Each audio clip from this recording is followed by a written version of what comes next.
जोड़ लें। मंडलाचरण करते हैं अपन।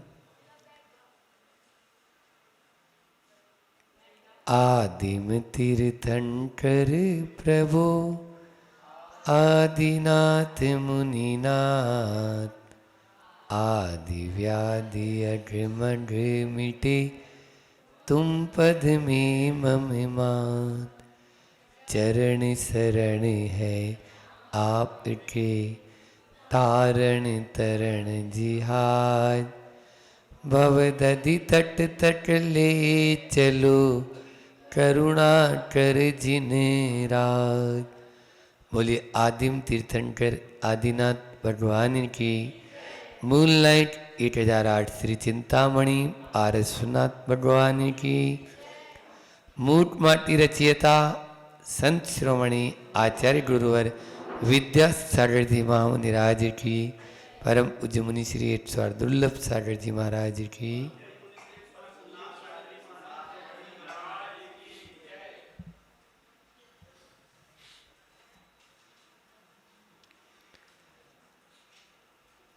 कल अपन ने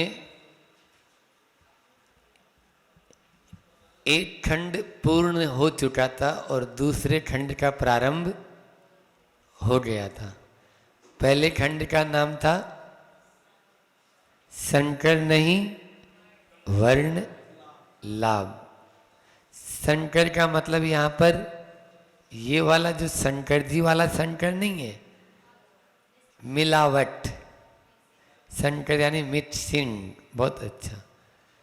आज जितने भी जो उत्पादन आते हैं, चाहे वो गेहूं वगैरह हैं, चाहे वो दालें वगैरह हैं, ये सब शंकर आने लगी। एक देसी एक शंकर। तो शंकर को आप लोग अच्छा मानते हो, क्यों? क्योंकि वो दिखने में सुंदर सुंदर लगता है। आप लोग चेहरा देखने में लग गए, उसके अंदर भीतर दिल क्या है उसको कोई देख ही नहीं रहा है। ऊपर से नहीं भीतर से भी देखो। तो वो था शंकर नहीं वर्ण लाभ। फिर अब जो चल रहा है वो है शब्द सो बोध नहीं और बोध सो शोध नहीं। शब्द जो है, आज हमने प्रातःकाल की बेला में भी औचित्य गुण की बात की थी और हमारा वो उदाहरण तो अधूरा ही रह गया था। आप लोग तो भूल गए, हम भी भूल गए कि वो सेंधव वाला उदाहरण दिया था हमने और फिर पूरा तो किया ही नहीं था उसको। दूसरी बात पे चले गए। सेंधव का मतलब नमक भी होता है और सेंधव का मतलब घोड़ा भी होता है।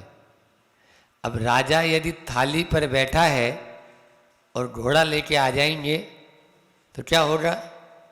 बोले जो लाएगा उसको घोड़ा बना दिया जाएगा। क्यों? बोले नील डाउन हो जाओ। नमक उस समय जरूरत है। और यदि तैयार होके सुटेड़ बुटेड़ है ना, चरण पादुकाएं पहन के बाहर दरवाजे के आसपास खड़ा है और वो बोल रहा है सेंधव आने हैं, तो उस समय क्या नमक लेके जाएगा तो गड़बड़ हो जाएगा, तो भी बाहर हो जाएगा। उस समय चाहिए घोड़ा चाहिए। समझ आया? तो यहाँ पर भी शब्द सो बोध नहीं। शब्द तो एक ही है लेकिन उसका बोध आपको अपेक्षा लगाना होगा, आपको औचित्य लगाना होगा, आपको प्रसंग लगाना होगा।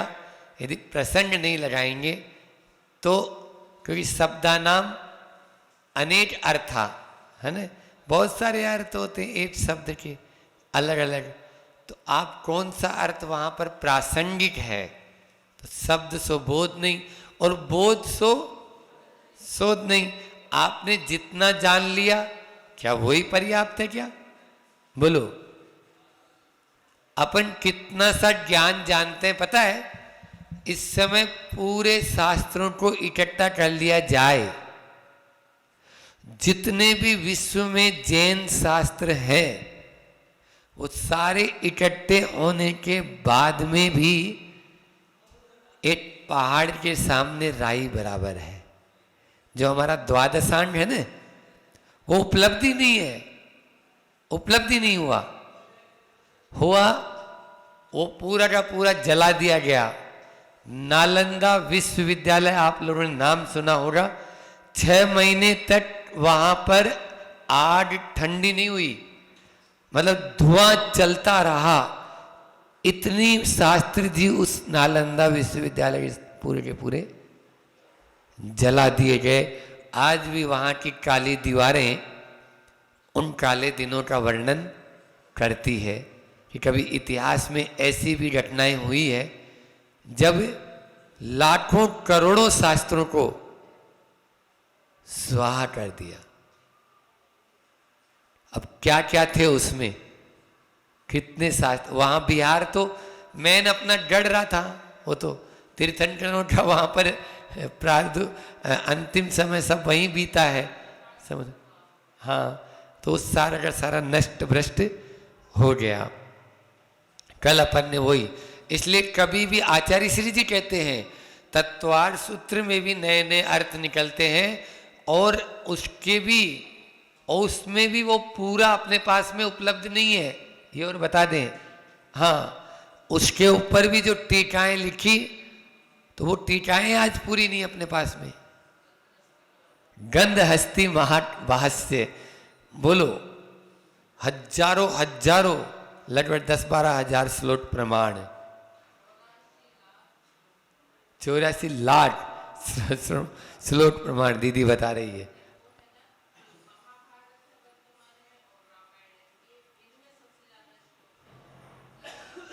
बहुत सारा निकला है, लेकिन सब साहित्य अपना चला गया है। इसलिए कभी अहंकार नहीं करना और कभी जिदना भी नहीं, बिल्कुल ऐसा ही होगा। ये तो केवली भगवान के पास अपन जाएंगे तब जाकर अपन को फिर मालूम चल पाएगा। तो यहाँ कल अपन ने छोड़ा था, तन में चेतन का चिरंतन नर्तन है यह, वह कौन सी आंखें हैं किसी की, कहाँ क्या है, जिन्हें संभव है इस नर्तन का दर्शन यह है। क्या हुआ बहना?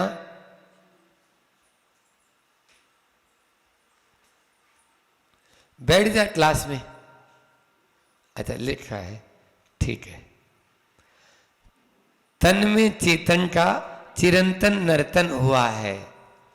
आत्मा इस शरीर में चोले बदल बदल कर जन्म और मरण करती रही, केवल मात्र भेष बदला है,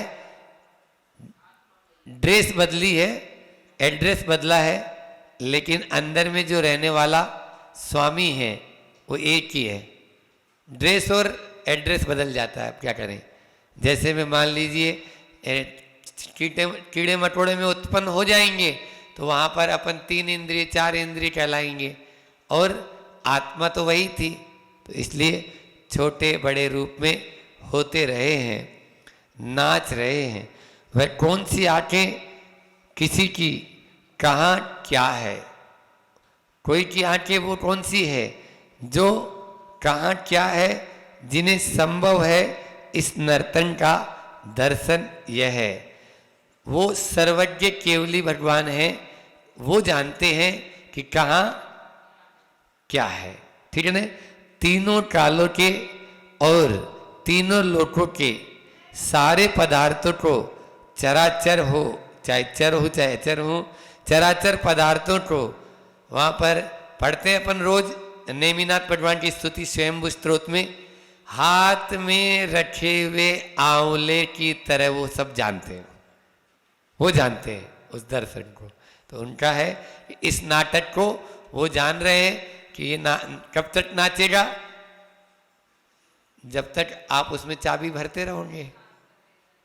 जब तक उसमें आप चाबी भरते रहोगे तब तक नाचता जाएगा। ये खिलौना नाच ही रहा है, आप काम क्या कर रहे हो, चाबी भरने का। अभी भी क्या कर रहे हैं, उसी में चाबी भर रहे हैं कि अब आगे का फिर से नाचने का काम करने के लिए शुरू कर रहे हैं। अभी जो पुराना है उसके द्वारा नाच रहे हैं और अब आगे का अनुबंध और कर रहे हैं। तो इस प्रकार से ये नर्तन चल रहा है। अब यहाँ से आज लेते हैं। हाँ, अब चलती शीतकाल की बात है। अवश्य ही इसमें विकृति का हाथ है। पेड़ पौधों की डाल डाल पर, पात पात पर हिमपात है, और इसी की हाँ में हाँ मिलाता प्रकृति के साथ मलिन मना कलील तना बात करता वात है। कल कोमल कायली लता लतिकाएं ये शिशिर छुवन से पीली पड़ती सी पूरी जल जात है। बुंदेलखंडी आ गई लास्ट में। जल जात है मतलब जल जाती है, जल जात है, ठीक है ना। अब बुंदेलखंड में बैठ कर लिखी आचार्य श्री जी ने, तो बुंदेलखंडी शब्द भी तो लेना है ना। हाँ, ऐसा तो है नहीं कि उन शब्दों को नहीं लेना है। कभी जो होता है वो निश्चित रूप से, और वैसे भी जो जहाँ की रोटी खाएगा वहाँ की बजानी तो पड़ेगी ना। ऐसा क्यों नहीं है? रोटी नहीं, वहाँ का जैसा खावे अन्न और वैसा होवे मन, और जैसा पीवे पानी और वैसे बोले वाणी। तो अब वाणी में वो आएगा ही। हाउ तो बोलो। हाँ, तो फिर लो हमें बोल रहे हाउ तो कहो। तो ये वह आएगा ही, कितना ही होए। अपन मारवाड़ी होने से ऐसा नहीं है कि अब मारवाड़ी पुट रहेगा, क्योंकि यहाँ का भोजन कर रहे हैं तो उसमें निश्चित रूप से जो दिन भर हम सुनते हैं, दिन भर हम देखते हैं, तो वो चिंतन में भी हमारे आता है। चिंतन में भी, रात्रि में हम अकेले बैठे हैं तो वो चिंतन में आएगा ही आएगा कि निश्चित रूप से कैसा यहाँ की दिनचर्या रहती है, क्या रहता है ये। तो अब अपन लेते हैं कि अब शीतकाल आ गया। उस शिल्पी जो माटी लेके आ चुका है, कुएं से पानी भी उसने खींच लिया है, मछली को पुनः पानी में भी पहुंचा दिया है। अब माटी की बारी है। अब शिल्पी और माटी इन दोनों की बात है, लेकिन बीच में अभी पानी भी उसने डाला है, तो उसके कारण से भी परिवर्तन होता है। तो उन सबको भी यहाँ पर उल्लेखित कर रहे हैं, और उसके माध्यम से बहुत सारी शिक्षाएं अपन को प्राप्त हो रही है। शीतकाल की बात है। अवश्य ही इसमें विकृति का हाथ है। विकृति है क्योंकि आप देखिए, जल जो है सामान्य से, जल का स्वभाव शुद्ध है, शीतल है, शांत है, जल की तरह है आत्मा, फिर क्यों अशांत है। ठीक है ना। आप एक टेम्परेचर से नीचे की ओर ले जाएंगे तो वो शीतलता कहलाती, शीतलता से भी नीचे चली जाएगी, और एक टेम्परेचर से ऊपर की ओर जाएंगे तो वो गर्म पना कहलाएगा। ठीक है ना। आज प्रातःकाल भी हमने कहा था कि फ्रिज जो होता है बिल्कुल ठंडा हो जाना, ये भी विकृति है। और बहुत ज़्यादा अभी गर्मी पड़ रही है तो ये भी विकृति है। समझ में आ रहा है। तो हमें अपने बॉडी टेम्परेचर से समान उसको करना है। ठीक है ना, ताकि वो हम ले रहे हैं तो वो विकृति नहीं करे। और इसीलिए अपन बाहर नहीं निकलते अभी, क्योंकि वहाँ एकदम से मान लीजिए निकलेंगे तो या तो चक्कर खा के गिर जाएगा। अब 45 टेम्परेचर है और हमारा 38, मान लीजिए 37, 38, 33 डिग्री टेम्परेचर फ़ारेनहाइट में रहता है ना, 98 जो रहता है ना टेम्परेचर, तो वो तो अब 33 में और 45 में 15 का फर्क हो गया, तो एकदम से यानी जो है ना नीचे चला जाएगा या ऊपर चला जाएगा। तो ये विकृति कहलाती है। समझ में आ रहा है। तो विकृति का हाथ है। पेड़ पौधों की डाल डाल पर, पात पात पर हिमपात है। अब इतनी ज्यादा ठंडी है, पाला जिसको बोलते हैं ना, पाला पड़ जाता है, तो हिमपात हो गया। अब हिमपात हो गया तो साए साए कर चली हवाएं, हरियाली सब जली गई, चली गई। वो जल गई। दो तरह से जलता है वन जो होते हैं ना, अपन ऐसा सोचते हैं बल्लू भैया कि केवल अग्नि लगाने से ही वन जलते हैं, नहीं, ठंडी के कारण भी वन जल जाते हैं। वन जल जाते हैं, पूरे काले पड़ जाते हैं, हिरण पूरे काले हो जाते हैं, अभी आएगा वो भी।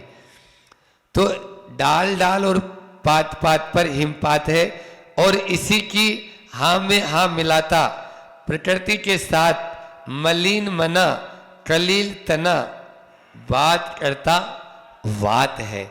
अब जो हमने बोला ना, साए साए कर चली हवा, एक तो ठंडा मौसम बिल्कुल कोल्ड, मान लीजिए हिमालय पर्वत पर बर्फ का स्खलन हो जाता है, और उसके बाद में चलती अच्छी शीत लहर, बंदर भी बिल्कुल अकड़ जाते हैं, हाथ ऐसे है तो ऐसे ही हो जाता है।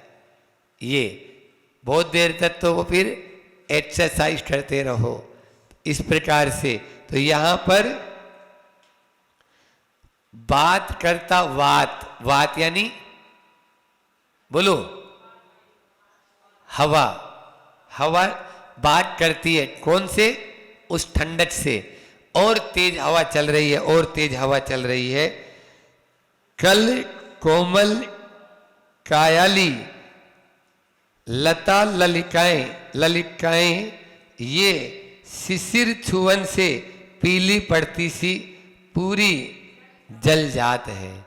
अब वो जो कोमल कोमल कलिकाएं हैं, है न, और लताएं हैं, बिल्कुल लता मैंने बताया था बहुत मुलायम होती है। अब ये सब उस शिशिर की छुअन से, ऋतुएं कितनी होती है, 6 होती है, 3 नहीं होती है ना। सर्दी गर्मी बरसात तो अपन बोलते हैं, लेकिन ये पढ़ाया भी यही जाता है, लेकिन 3 ऋतुएं और होती है। तो सर्दी के बाद में भी शिशिर और अति सर्दी आ जाना, है न। तो यहाँ पर ये शिशिर जो है उसकी छुअन से पीली पड़ती पूरी जल जात है, वो सब जल जाते हैं, पीले पीले पीले पीले सब हो जाते हैं।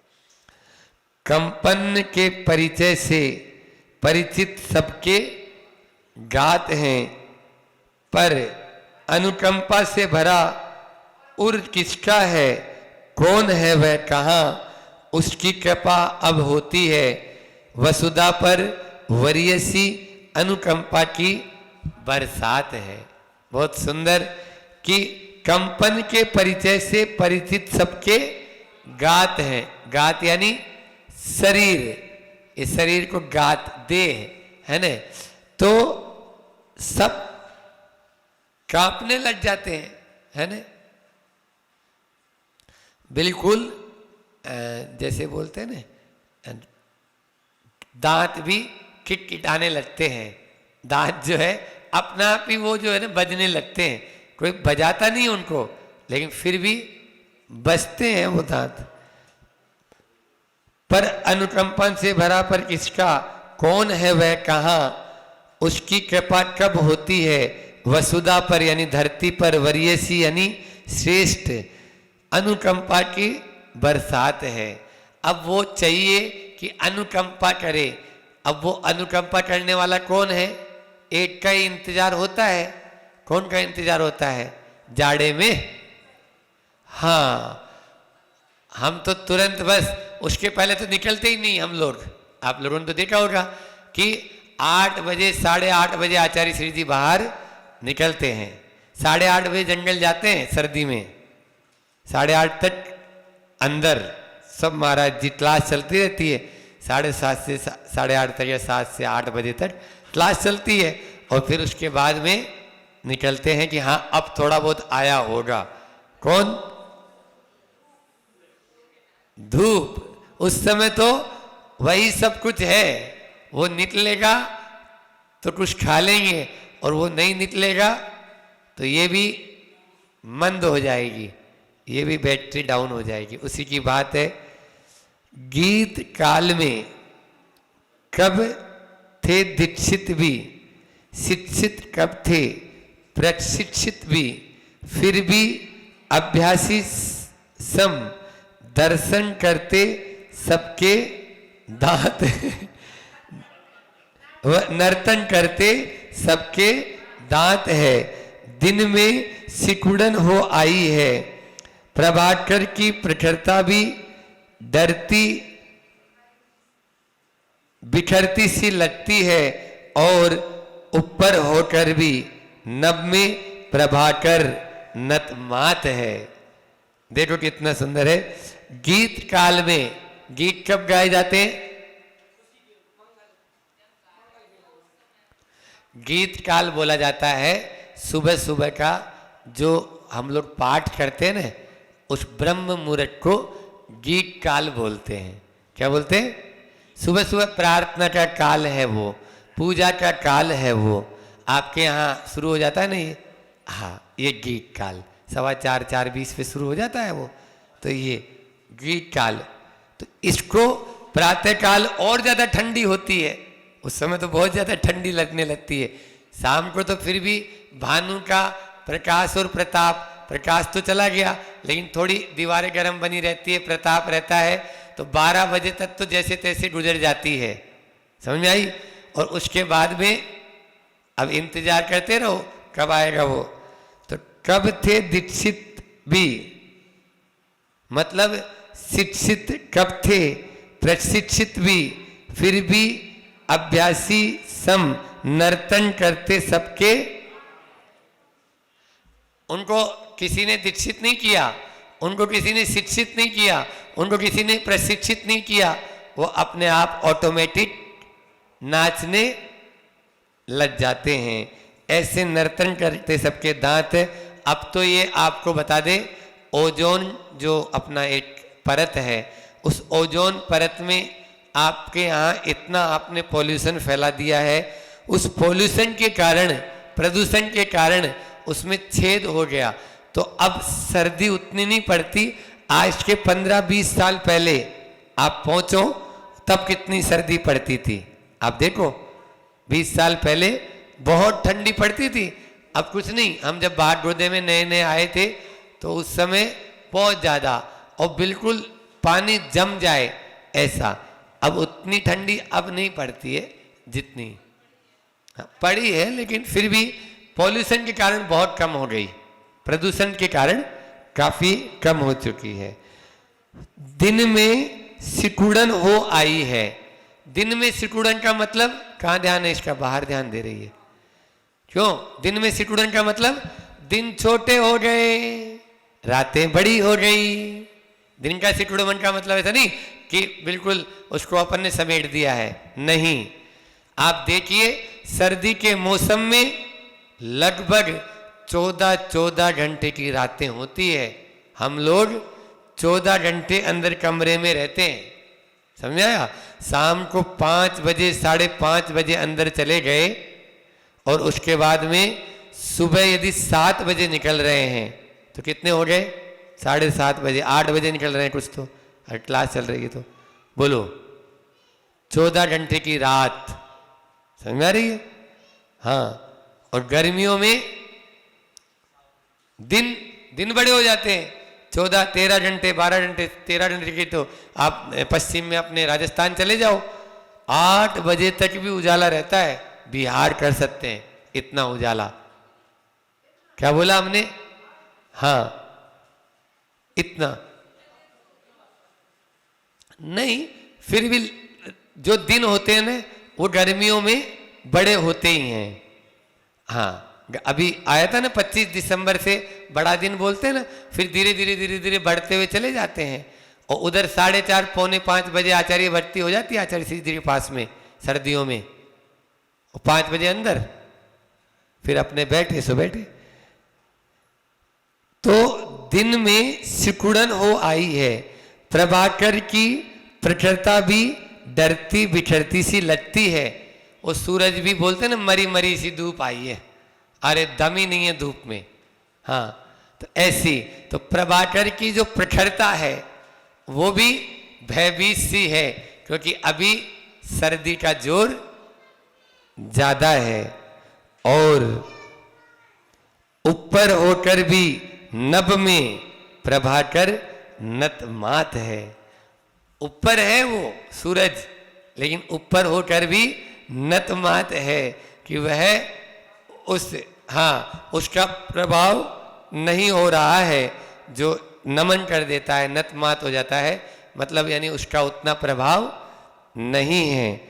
जहाँ कहीं भी देखा नहीं में मही में महिमा हिम की महकी, और आज घनी अलिगुण हनी सनी की खनी सी, भय मद सी अड की जनी, दुगनी हो आई रात है, आखिर अठर रहा है यह शिशिर सबको, पर क्या एक विशेष बात है कि, अब आगे आएगा, जहां कहीं भी देखा मही, मही यानी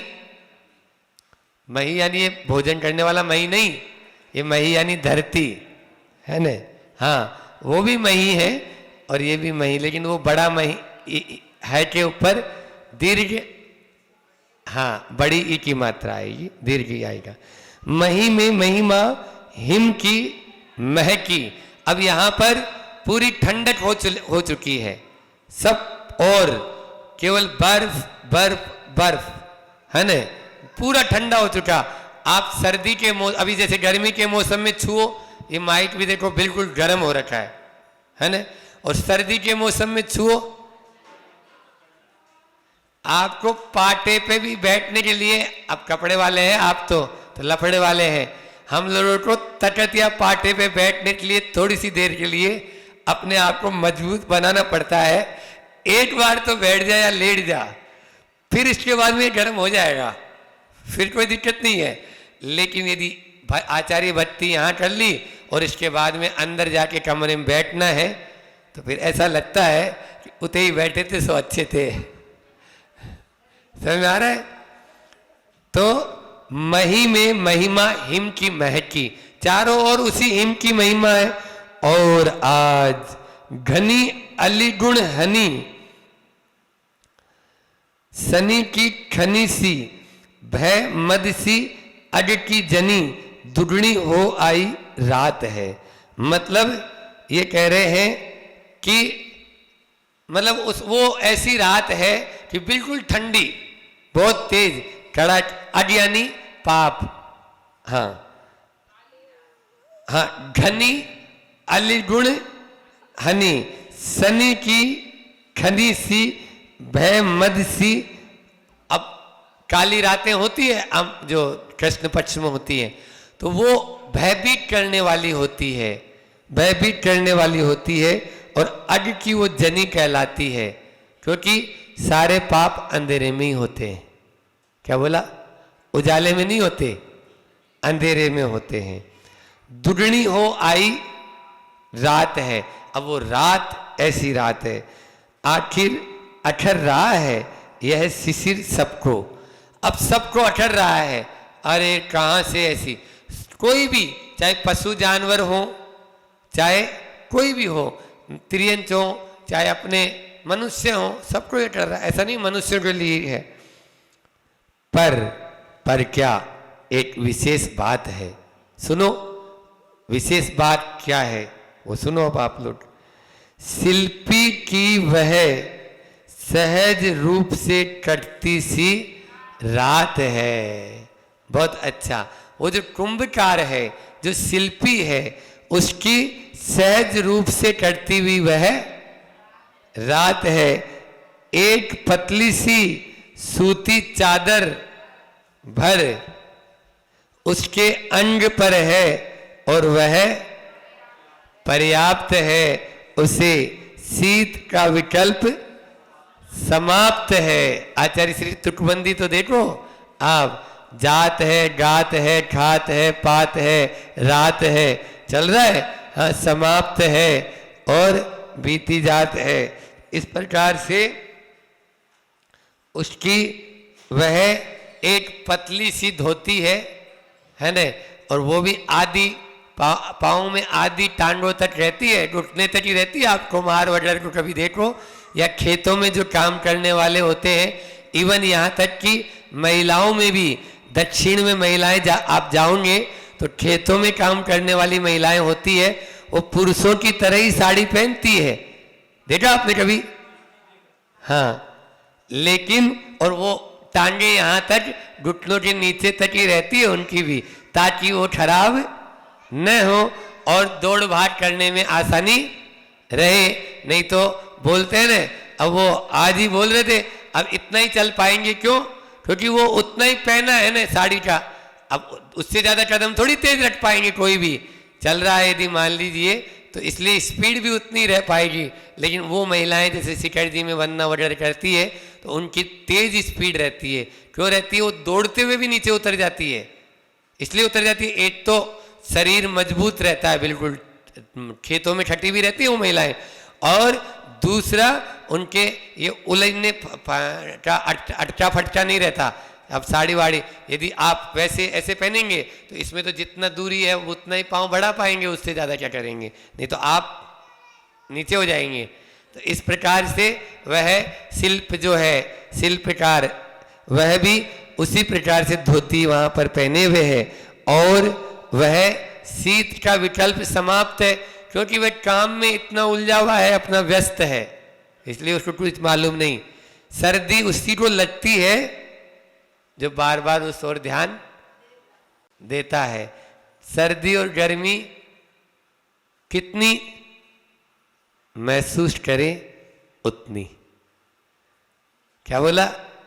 सर्दी और गर्मी कितनी, फिर भी शरीर के ऊपर जैसा है वैसा थोड़ा सा उसको लेके चलना होता है। फिर भी लोकोपचार वश कुछ कहती है माटी शिल्पी से। अब सुनो, बाहर प्रांगण से ही, वो अंदर है और ये बाहर प्रांगण में माटी उस शिल्पकार को देख रही है, तो उससे लोकोपचार वश, सुन रहे हो नहीं सुन रहे हो? आप लोगों में भी इसको कटसी बोलते हैं, क्या बोलते हैं? आजकल इंग्लिश में कटसी, कटसी का मतलब होता है लोकोपचार, मतलब शर्मा शर्मी में थोड़ा बहुत। अब कोई आपके यहाँ आया है तो आप भले ही वो खा पी के आया हो या भोजन के टाइम नहीं आया तो भी कि चाय पियो तो बना दूं, ऐसा तो नहीं पूछते हो? नहीं, और एडवांस बोलते हो। लोकोपचार में एक और होता है, चाय तो राजस्थान की तरफ तो बोल देते हैं, आप तो चाय पी के आए होंगे, नहीं पी के आए हो तो बना दे।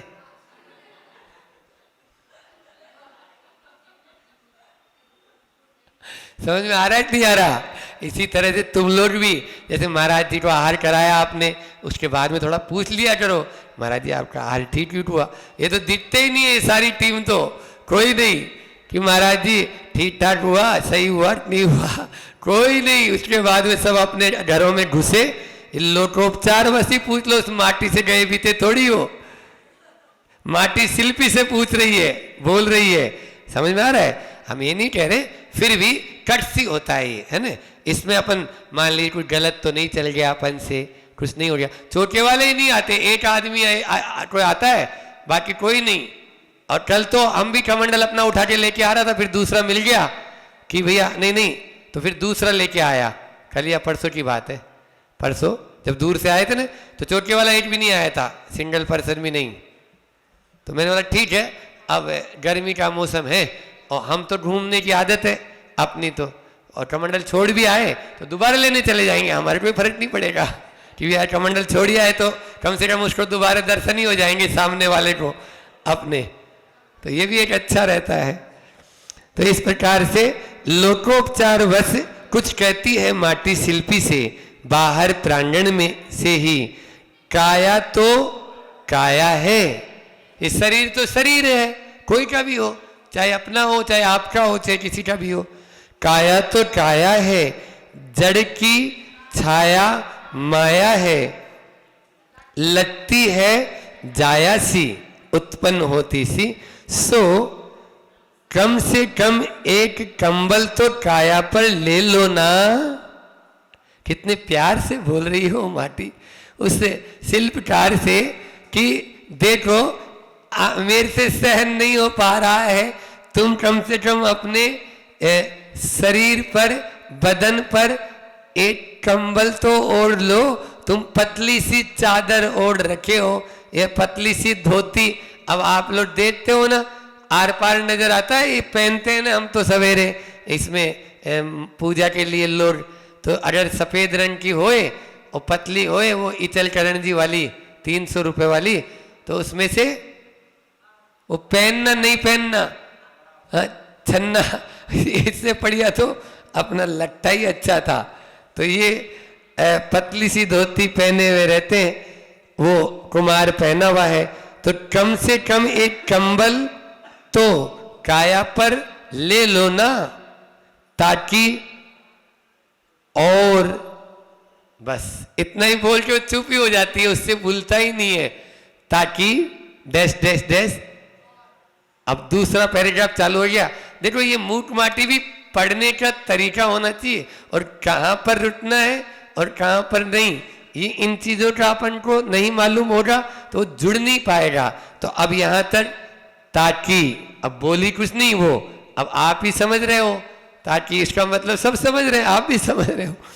और चुप हो जाती है माटी तुरंत ही, फिर शिल्पी से कुछ सुनती है वह। अब शिल्पी बोल रहा है। आचार्य श्री जी की पंक्तियां बहुत प्रिय पंक्तियां हैं, कई बार उनके मुझसे सुनी है। कंबल वाले ही कंबल वाले होते हैं और काम के दास होते हैं, हम बल वाले हैं, राम के दास होते हैं और राम के पास सोते हैं। बहुत अच्छा। कंबल का संबल आवश्यक नहीं हमें, सस्ती सूती चादर का ही आदर करते हम। दूसरी बात यह है कि गरम चरम वाले ही शीत धाम से भयभीत होते हैं और नीत कर्म से विपरीत होते हैं। मेरी प्रकृति शीतशीला है और ऋतु की प्रकृति भी शीत झीला है, दोनों में साम्य है, तभी तो अबाधित यह चल रही अपनी मीत लीला है। बहुत सुंदर। यहाँ पर आचार्य श्री जी बहुत ही सरल शब्दों में आप लोगों को समझ में आ ही गया है, चेहरे ही बता रहे हैं। जब आप लोगों को समझ में नहीं आता ना तो थोड़े चेहरे उदास उदास से लगते हैं और लगता है कि महाराज जी क्या बोल रहे हैं, कैसे ऊपर ऊपर से जा रही है, बाईपास हो रही है ना। बाईपास नहीं, बाजना के भीतर से जा रही है। अब ये कंबल वाले ही, सुन रहे हो नहीं, जयपुरी रजाइयाँ खरीदी तो खूब है आप लोगों ने, हाँ, लेकिन कंबल वाले जो जिसके शरीर में बल कम होता है वही कंबल वाले होते हैं और वो काम के दास होते हैं। काम का मतलब वही पांचों इंद्रियों से लगा लो, यहाँ पर कम से कम स्पर्शन से तो लगा ही लो। स्पर्शन के 2 भेद हैं, 8 वेद है वैसे तो, 8 है ना विषय, तो शीत और उष्ण दोनों स्पर्शन के हैं, तो इनके दास हो जाते हैं।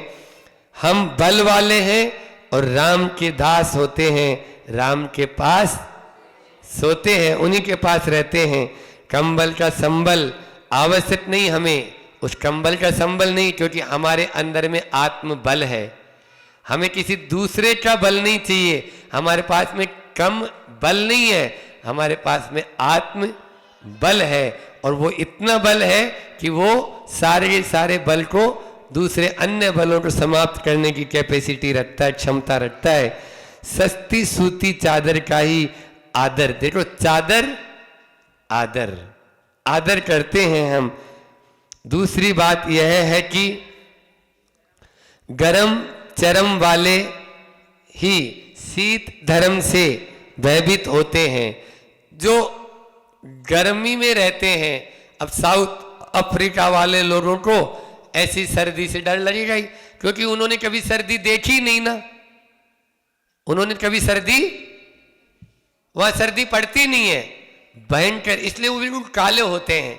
आपने देखा हमेशा 12 महीना वहां पे। ऐसे ही अमेरिका में कभी गर्मी पड़ती नहीं है, कभी पड़ती नहीं वहां गर्मी। और अपना भारतीय देश वैसा बताते हैं, भारत देश ऐसा है जहां सर्दी भी है, गर्मी भी है और वर्षा भी नहीं है। तीनों मौसम या छहों मौसम यहीं देखने को मिलेंगे, अन्यत्र नहीं मिलेंगे ये सब चीजें। इसलिए यहाँ का व्यक्ति हर चीज से आदी है, हर चीज का उसको मतलब सहन करने का मतलब अभ्यास है उसको, अन्यथा वो ढल पिघल जाएगा। इसलिए जो सर्दी वाले होते हैं वो गर्म में नहीं रह सकते, और जो गर्मी वाले होते हैं, ये चाय क्यों आई आपके यहाँ? अभी चाय हमने बोल दिया था चाय पीना नहीं चाहिए, बहुत बड़ा वो जहर है, सबसे बड़ा जहर चाय है। तो वो चाय जो है क्यों आई?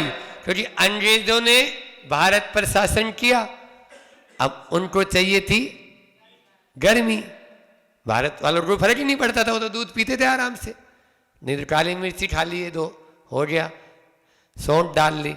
अब ये जो आए तो ये उधर से चाय आ गई और वो चाय प्रचलन में आ गई। तो इस प्रकार से निकोटीन और अन्य अन्य उसमें 2-3 जार जहर हैं, फिर भी लेने वाले ले रहे हैं। शीत धर्म से भयभीत होते हैं और नीत कर्म से विपरीत होते हैं। वो जो अपना जो कर्म है उससे विपरीत होते हैं। जैसे मान लीजिए अभी गर्मी में तो गर्मी ही पड़ेगी ना, तो इससे विपरीत चले जाएंगे। अब वो आज बता रहे थे ना जैसे महाराज जी कि एसी ही विद्यालय हो गए हैं, और ये अभी नहीं कई साल कॉन्वेंट तो सारे वही हो चुके हैं और उनमें पढ़ा रहे हैं। ये क्या हो गया? नित्य कर्म से विपरीत हो गया। अपना जो नित्य कर्म है उससे विपरीत हो गया, हर चीज उसी में चले गए अपन। मेरी प्रकृति शीतशिला है, माटी से वह कुमार कह रहा है मेरी प्रकृति शीत को सहन करने वाली है, शीतशिला है। ऋतु की प्रकृति भी शीतशिला है, और ऋतु भी अभी कौन सी चल रही है? शीत वाली है, दोनों में साम्य है, तभी तो अबाधित यह चल रही अपनी मीत लीला है। अबाधित यह मीत लीला चल रही है। इस प्रकार से दोनों में मित्रता होना जरूरी है। जो प्रकृति है आगे आएगा इसमें, प्रकृति के साथ में पुरुष का मेल होना जरूरी है। आज जो कोरोना महामारी आई वो इसी के कारण आई। हम प्रकृति से विपरीत जा रहे हैं। हम प्रकृति से जितने जितने दूर जाएंगे उतने उतनी हमारी बीमारियां हम आमंत्रित कर रहे हैं, उतनी आमंत्रित कर रहे हैं। चाहे आप कुछ भी ले लो, आप देख लीजिए, सूरज का टाइम वही है उड़ने का, अस्त होने का टाइम वही है, फिर आपका टाइम क्यों बदल गया? बोलो, आपका टाइम बदल गया नहीं? पहले ये सब कोल्ड ड्रिंक वगैरह कुछ चलते ही नहीं थे, ये सब माटी के माध्यम से ही पानी को ठंडा कर लिया, जितना हो गया बस उसी को पी लेते थे, अपना काम हो जाता था। तो प्रकृति के कोई भी विरोध नहीं करते थे। अब प्रकृति के विरोध में ही सब काम हो रहे हैं। अनावश्यक पेड़ों को काटा जा रहा है, अनावश्यक पर्यावरण को दूषित किया जा रहा है। इन सब के द्वारा प्रकृति नाराज होती है और कोरोना जैसी सौगात आपको सौंप दे देती है। सौगात ये और क्या? सौगात है क्या है? अभिशाप है, अभिशाप है, जिसने कितने ही लोगों को लील लिया है। इस प्रकार से इतना ही रखते हैं, समय भी अपना हो गया है। यदि अभी भी नहीं सुधरे तो फिर कभी आपको सुधार दिया जाएगा, ध्यान रख लेना, लिख लो। हाँ, अगर अभी भी नहीं सुधरे ना, ये फास्ट फूड, जंक फूड और ये खा खा के और जो कुछ आ रहा है मांसाहार वासाहार, तो नहीं सुधरे तो प्रकृति फिर सुधार देगी और आप घर से बाहर नहीं निकलोगे, वही स्थिति हो जाएगी। इसलिए बचना है तो इन सब को छोड़ दो, प्राशुद्ध पानी पियो, अपना जिंदगी जियो, अच्छा धर्म ध्यान करो, सुबह उठो और शाम को सो जाओ। कौन से रात भर चलना है? चलिए। जावाणी के ज्ञान ते सूझे लोकालोक, सोवाणी मस्तक नमु सदा देत हूँ डोट। हे जिनवाणी भारती तो जपो दिन रेन, जो तेरा शरणा गए सो पावे सुचैन। देव वजु अरिहंत को गुरु सेवा निर्गंत, दया धर्म पालो सदा।